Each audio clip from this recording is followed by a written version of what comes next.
Quand on écoute les médias, on a toujours l'impression que les jeux vidéo sont vraiment super dangereux. C'est vrai que pour la majorité d'entre nous, au final, les jeux vidéo ne sont pas tellement dangereux, mais aujourd'hui, on va parler de 10 fois où des jeux vidéo ont littéralement causé la mort de certaines personnes. Et je peux vous assurer qu'après avoir fait les recherches pour cette vidéo, je vois plus du tout les jeux vidéo de la même manière. Avant de partir, si c'est pas encore fait, n'hésite pas à mettre le code créateur LON en majuscule ou en minuscule. Il y a plus de 2500 personnes l'ont mis dans la boutique. Merci à tous, ça prend 2 secondes et on est presque 85 000 soutiens. Ok les gars, du coup, on est tout de suite parti pour cette vidéo. Alors c'est vrai que le sujet d'aujourd'hui change d'habitude, hein, genre clairement, mais je me suis dit, en fait j'ai vu une trend un petit peu sur TikTok de gens qui parlaient de tout ça. Je me suis dit ça pourrait être en fait plutôt intéressant d'en parler un petit peu dans des vidéos YouTube, de voir en fait à quel point les jeux vidéo peuvent rendre tristes certaines personnes, peuvent rendre certaines personnes totalement folles. Donc dans cette vidéo t'as capté, on va pas non plus aller trop dans les détails, mais on va quand même raconter donc des histoires de personnes. On commence directement avec l'histoire de Fayaz.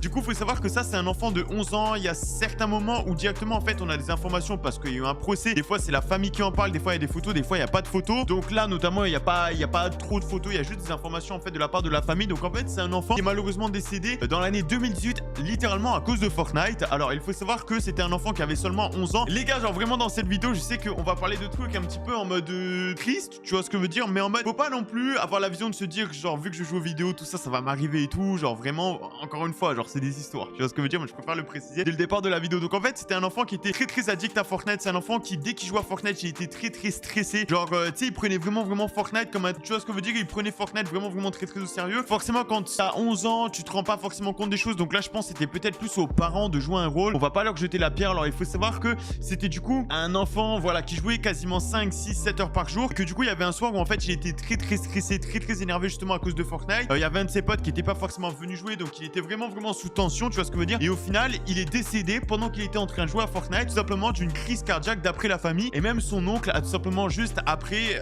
dit, je crois que c'était justement dans un article où en fait il expliquait comme quoi pour lui dans sa vision des choses, les jeux vidéo c'était quasiment impossible que ça tue un enfant ou n'importe quelle personne. Et c'est vrai que même moi avant de faire les recherches pour la vidéo, j'avais un peu l'impression que c'était des, tu vois, genre en mode tu sais des légendes où il y avait des gens qui mouraient, qui décédaient malheureusement à cause du jeu vidéo, mais en fait c'est bel et bien vrai. La deuxième histoire c'est tout simplement celle de Daniel Petrick qui jouait au jeu Halo 3. Alors du coup là vous avez une photo. Faut savoir vraiment que lui son histoire elle est gore. Je vous explique en 2 secondes. Alors faut savoir qu'il était totalement fan du jeu Halo 3. En vrai de vrai t'as le droit d'être fan d'un jeu vidéo, mais au bout d'un moment, là j'en rigole mais c'est pas drôle, t'as capté, genre c'est un geek nerveux hein, qu'on soit bien d'accord. Donc en fait il faut savoir que Daniel ce qu'il a fait c'est qu'il a acheté le jeu Halo 3 avec la carte de ses parents sans leur permission, ok. Et donc en fait il faisait que de jouer, forcément sans avoir la permission de ses parents, donc il faisait que de jouer en cachette, jusqu'au jour où en fait ses parents se sont rendus compte qu'il avait acheté le jeu vidéo, donc il avait dépensé de l'argent. Ses parents n'avaient pas forcément énormément d'argent, donc c'était très énervé contre lui. Au final ils ont tout simplement décidé de lui confisquer le jeu, et à la maison ils avaient un coffre-fort. Et vous le savez, cette histoire elle se passe aux États-Unis. Aux États-Unis malheureusement c'est plutôt fréquent que les familles aient des pistolets directement chez elles.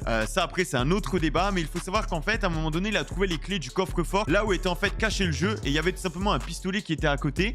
Et donc Daniel a tout simplement tué sa mère avec le pistolet et il a gravement blessé son père. Alors il faut savoir que son père n'est pas décédé d'après ce que j'ai pu voir, justement les informations qui étaient disponibles sur internet. Et au moment du procès, parce que forcément il y a eu un procès hein, clairement c'est un homicide, il a tué quelqu'un, il faut savoir qu'en fait ils n'ont pas eu la possibilité de lui mettre la prison, enfin la peine de mort pardon, mais il a tout simplement eu la prison à perpétuité, ce qui veut dire qu'en fait il va rester en prison toute sa vie, il sortira jamais. S'il sort c'est dans tu vois ce que je veux dire, dans 50 ans. Donc en vrai de vrai cette histoire date de 2007, donc ça fait quand même déjà plus de 15 ans tu vois que cette histoire elle est arrivée. Mais au final voilà, à l'heure actuelle il est toujours en prison, il est pas prêt de sortir. Maintenant on va parler de l'histoire de cet enfant qui s'appelle Xiao Yi, qui a tout simplement 13 ans et qui est tout simplement un addict de World of Warcraft. Alors il expliquait lui-même, il s'en était rendu compte comme quoi il commençait à devenir un petit peu addict. Et quand ses parents lui posaient la question de est-ce que tu deviendrais pas un petit peu addict aux jeux vidéo, et moi ses parents ils me posaient, mes parents à moi ils me posaient toujours cette question là en mode je crois pas que t'es un peu addict, tu vois ce que je veux dire, mais en vrai de vrai il y a peut-être moyen qu'à un moment donné on est tous été, tu vois ce que je veux dire, quand on découvre un petit peu le monde du jeu vidéo, ou que ce soit autre chose, que ce soit les jeux vidéo, que ce soit pour d'autres le sport, je pense qu'à un moment donné dans notre vie on est tous un petit peu addict à quelque chose. Et en fait faut savoir que cet enfant malheureusement, vu qu'il était un petit peu addict, ses parents l'ont en fait empêché de jouer littéralement aux jeux vidéo. La situation elle est quand même plutôt triste puisqu'en fait il a tout simplement sauté du 24e étage. Bon je vous fais pas un dessin, il est décédé malheureusement. Et avant de faire cette action il a tout simplement en fait laissé une note que ses parents ont découvert par la suite, et cette note en fait elle avait été rendue publique. En fait il espérait justement qu'après sa mort il ait la possibilité de pouvoir rejoindre les 3 amis avec qui il faisait que de jouer aux jeux vidéo absolument tous les jours. Alors cette histoire j'ai pas la date à laquelle elle s'est passée, franchement elle est quand même plutôt triste, et j'espère pour lui que son dernier vœu il a été exaucé les gars. Après c'était son dernier vœu, du coup j'espère que ça s'est passé pour lui. Cette fille que vous voyez à droite, c'est une fille qui s'appelle Peyton Leutner. Et il faut savoir que elle, il y a carrément une série de Netflix qui est sortie sur elle. Genre vraiment, c'est une dinguerie. Son histoire à elle, c'est vraiment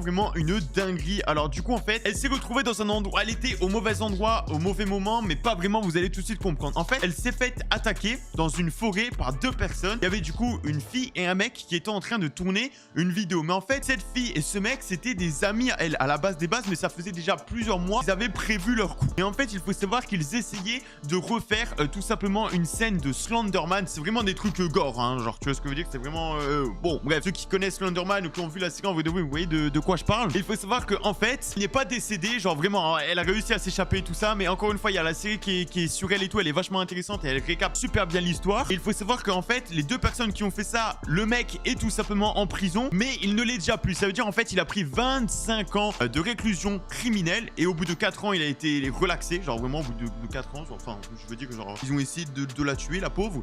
Et donc, au final, la fille qui donc, elle aussi faisait partie tout simplement du plan, donc qui était avec le mec, il faut savoir que elle a été internée pour folie et donc elle n'a jamais été en prison. Genre vraiment, son histoire à elle, c'est une dinguerie. C'est pour ça d'ailleurs qu'il y a eu la série et tout, parce qu'en fait, ils ont, genre vraiment, elle a vécu un cauchemar et au final, les personnes qui l'ont fait vivre un cauchemar, littéralement, en fait, bah, n'ont rien eu. Et tout simplement, en gros, bah, à cause d'un jeu vidéo, hein, tout simplement Slenderman. Donc, du coup, son histoire à elle, elle est, bref, elle m'a un petit peu donné des frissons dans le dos. Tout comme l'histoire de Lee Song-scope. Alors, lui, il faut savoir que c'est une dinguerie aussi. C'était en 2005. En vrai, en 2005, les jeux vidéo, c'était pas encore trop développé. Donc, c'est vrai que les gens qui étaient addicts à l'époque, c'était vraiment un petit peu une, tu sais, un truc bien spécial. Genre, tu sais, un truc bien, tu vois ce que je veux dire. Et donc, il faut savoir qu'en fait, il est devenu totalement accro aux jeux vidéo. Plusieurs jeux vidéo, il allait jouer dans des cybercafés, des choses comme ça et tout. Il faut savoir qu'au final, il jouait plus de 15 heures par jour. Il a perdu son taf, il a perdu sa copine. Il est tombé, pardon, en dépression. Et il faut savoir qu'en fait, il est littéralement mort de fatigue et de déshydratation. Puisqu'en fait, littéralement, quand il était en train de jouer aux jeux vidéo, il ne buvait pas, il ne mangeait pas, il ne dormait pas. Genre, vraiment, en fait, le fait de jouer aux jeux vidéo, ça remplaçait totalement son cycle de sommeil, son cycle de vie, ses interactions sociales, de parler avec des gens, de sortir, de manger, de boire, de dormir. Et donc, au final, voilà, il est décédé de fatigue et de déshydratation. Donc, au final, les gars, quand vous êtes en train de jouer aux jeux vidéo, il y a toujours une bouteille à côté de vous, on sait jamais. Là, maintenant, vous avez une photo de Tyrone Spillman qui a tout simplement pété un plomb à cause du jeu vidéo Ghost Recon et qui a tué sa fille de 17 mois. Genre,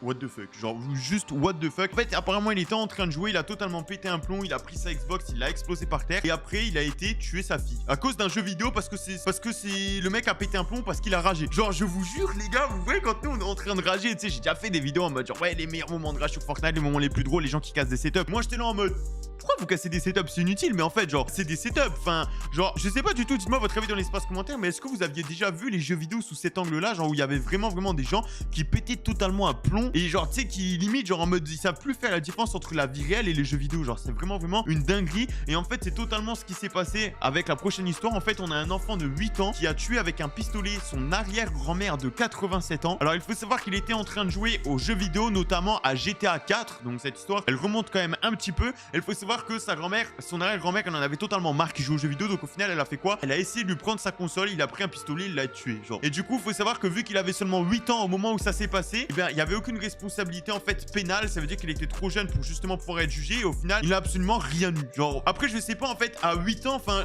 je veux dire, comment est-ce que tu le punis? C'est pas pour le défendre, mais je pense qu'à 8 ans, t'es pas vraiment responsable en fait. Enfin, tu t'arrives pas vraiment à penser, tu vois, à des choses comme ça et tout. Et du coup, je me dis, c'est peut-être plus une question d'éducation et tout ça. Mais bon, malheureusement, en tout cas, maintenant, c'est arrivé. Mais dites-moi votre avis dans l'espace commentaire en fait. Genre, est-ce que vous pensez que même à 8 ans, t'es responsable vraiment de tes actes comme ça? Ou est-ce que tu penses que tu l'es pas? Moi, je pense que tu l'es. En vrai de vrai, les deux points de vue, ils peuvent se défendre quand même. Que deux personnes encore dans cette vidéo. Dans un premier temps, on a en 2012 l'histoire de Chuang qui était tout simplement dans un cybercafé. Il y a beaucoup d'histoires de cybercafé, hein. Si vous faites attention, les gars, c'est vraiment les addicts qui vont dans les trucs là. Faut savoir qu'il a joué à Diablo 3 pendant plus de 42 heures. Et au final, il faut savoir qu'en fait, il s'est levé et il est tombé directement par terre. Genre, tombé net dans le cybercafé. Il y avait des gens, tout ça, qui étaient autour. Et il faut savoir qu'en fait, la cause du décès, c'est qu'il est resté assis pendant trop longtemps et qu'en fait, son sang n'a pas assez circulé en fait dans son corps. Alors, il faut savoir justement que le jeu Diablo 3 est tout simplement un jeu de l'entreprise Blizzard et que du coup, Blizzard a d'ailleurs juste après fait une conférence carrément pour un petit peu s'expliquer des risques, tout ça de jeux vidéo. A bel et bien précisé, malgré que c'était leur business, que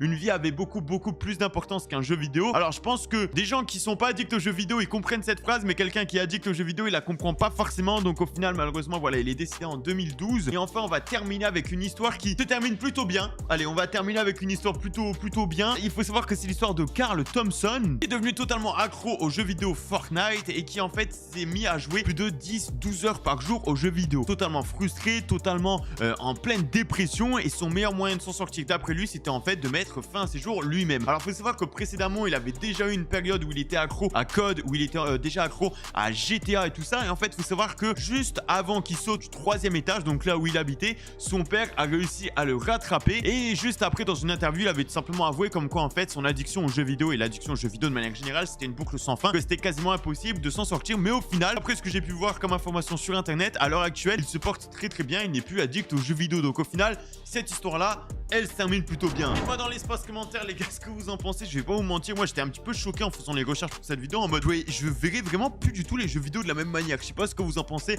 Bref, dites-moi tout ça et surtout cliquez à droite de l'écran pour visionner une autre de mes vidéos.